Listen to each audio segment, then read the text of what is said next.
Subscribe कीजिए education planet YouTube channel को और बेल आइकन को दबाइए लेटेस्ट एजुकेशन और टेक वीडियोस सबसे पहले देखने के लिए।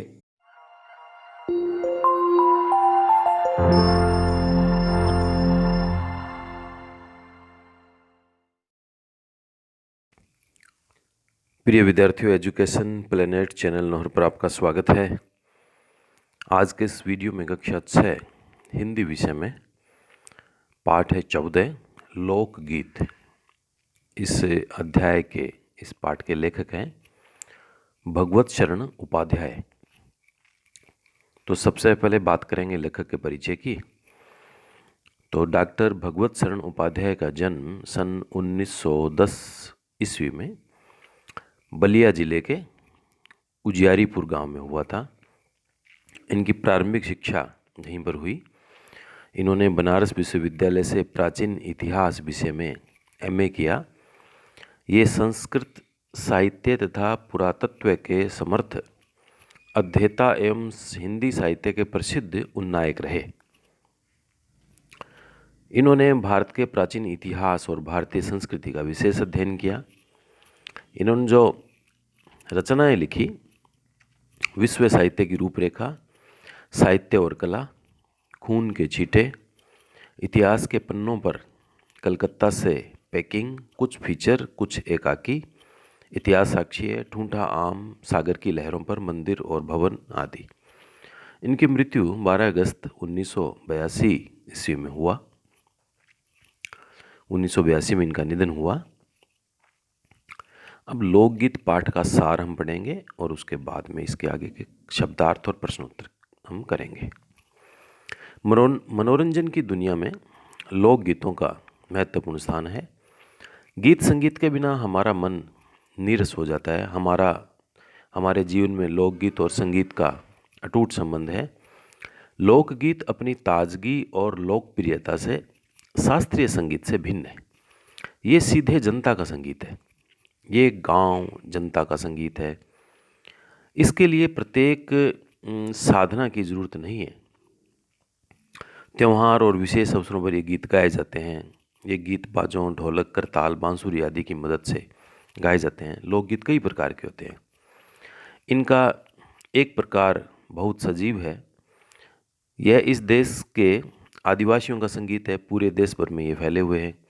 अलग अलग राज्यों में, अलग अलग भाषाओं में रंग बिरंगे फूलों की माला की तरह ये बने हैं। सभी लोकगीत गाँव की बोलियों में गाए जाते हैं।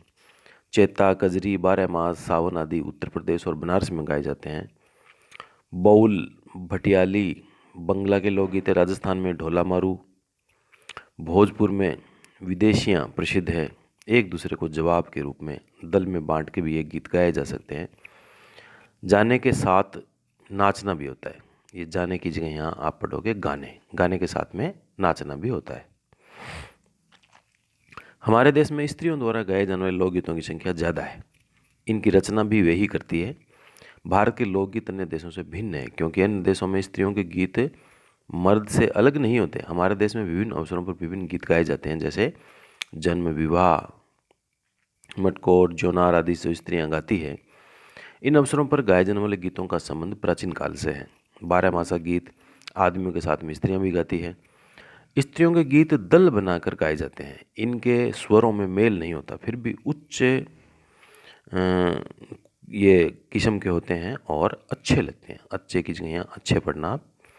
होली बरसात में गाई जाने वाली कजरी सुनने वाली होती है।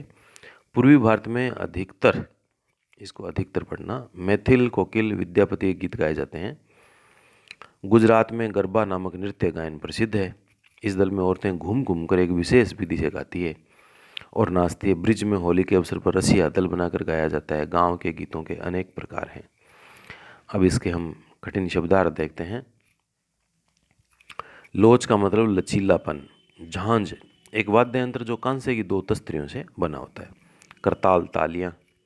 हे, हीन, निर्द्वंद, बिना किसी दुविधा के, मर्म को छूना, प्रभावित करना।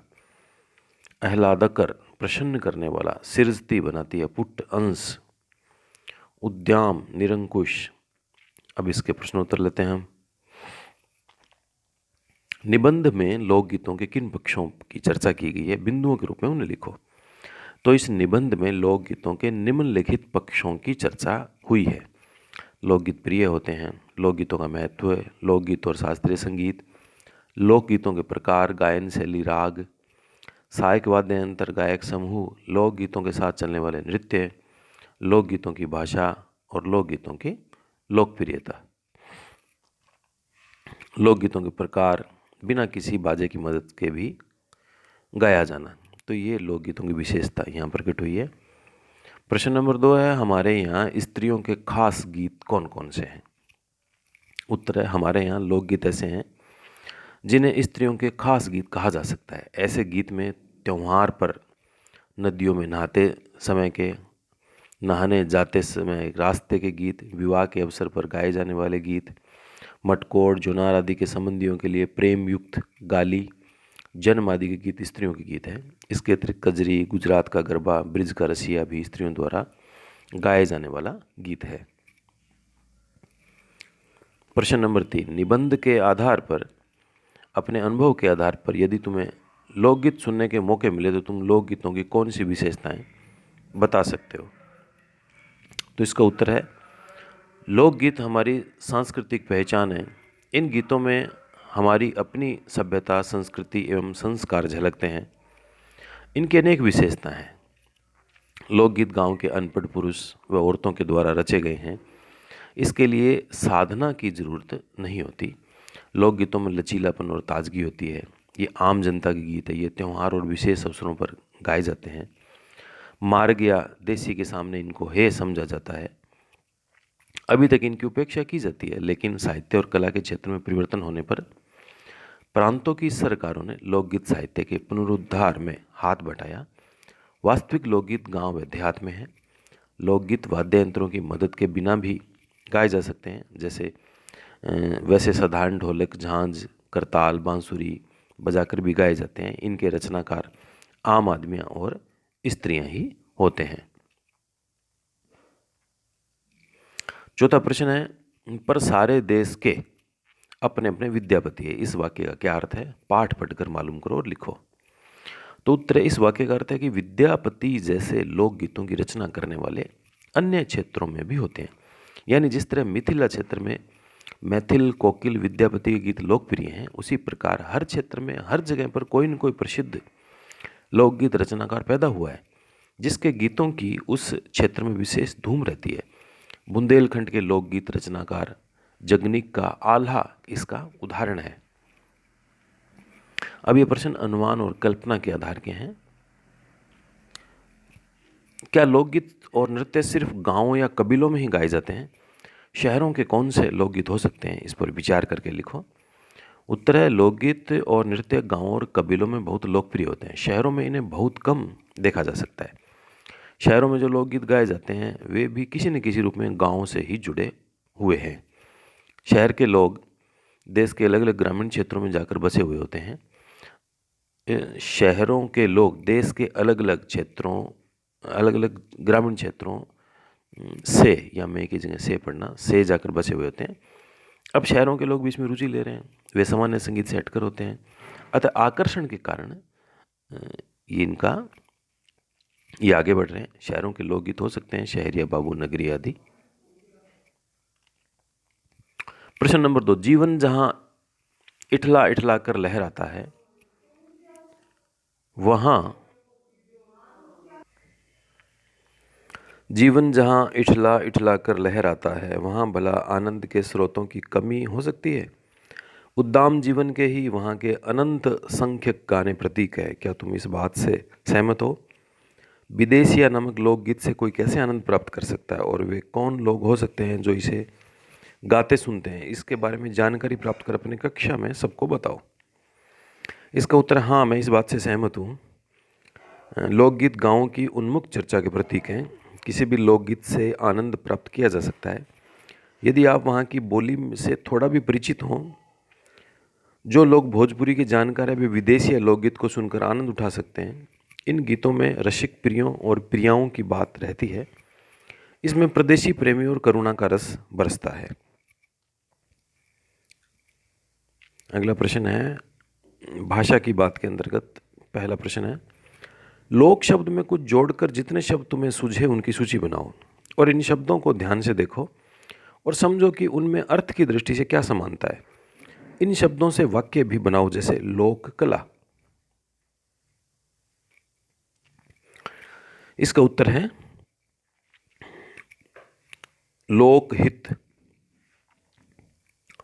लोकहित शब्द हैं, हमारे नेताओं को लोकहित में ध्यान रखकर काम करना चाहिए। दूसरा लोकप्रिय, डॉक्टर राजेंद्र प्रसाद हमारे लोकप्रिय नेता थे और लोकप्रिय से ही लोकगीत, लोक संगीत का अपना ही अलग ही आनंद है। ये लोकप्रिय की जगह यहाँ लोकगीत पढ़ना आप। लोकनीति, लोकनीति यदि सही है तो देश में समाज का विकास होगा।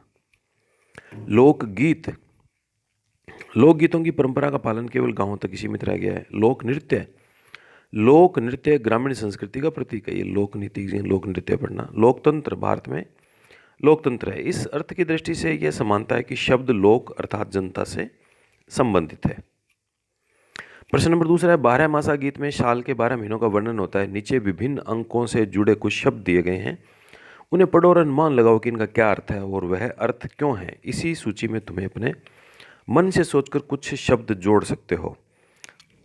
शब्द अनुमान वाले अर्थ, इकतारा, एक तार वाला वाद्य यंत्र। सरपंच, पंचों में प्रमुख। तिराहा, जहाँ 3 रास्ते मिलते हैं। दोपहर, 2 पहर का मिलन।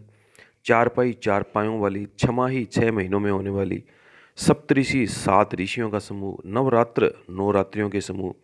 अठन्नी, 8 आने का सिक्का। नवरत्न, 9 रत्नों का समूह। शताब्दी, 100 सालों का समूह।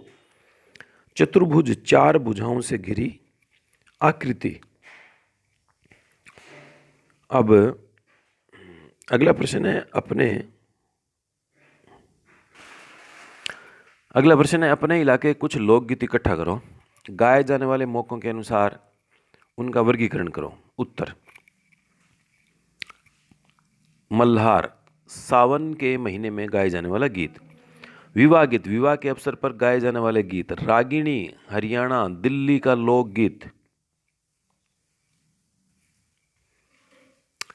अगला प्रश्न है, जैसे जैसे शहर फैल रहे हैं, गांव सिकुड़ रहे हैं, लोकगीतों पर उनका क्या असर पड़ रहा है। अपने आसपास के लोगों से बातचीत करके अपने अनुभवों के आधार पर एक अनुच्छेद लिखो। इसका उत्तर है, गांव के लोगों का शहर की तरफ पलायन हो रहा है। अपने साथ वे लोकगीतों को भी ला रहे हैं। ये लोकगीत शहरी लोगों को भी काफ़ी आकर्षित कर रहे हैं। शहरी लोगों को ये लोकगीत सामान्य फिल्मी और गैर फिल्मी गीतों से हटकर आनंद दे रहे हैं। अब सभा और समारोह में लोकगीतों की धूम मची रहती है। तो ये पाठ 14 लोकगीत, इसके पाठ का सारांश, प्रश्नोत्तर, कठिन शब्द, इस प्रकार से पाठ के संपूर्ण हल को अपने इसमें लिया है। एक नए पाठ के साथ में फिर आपसे मुलाकात होगी।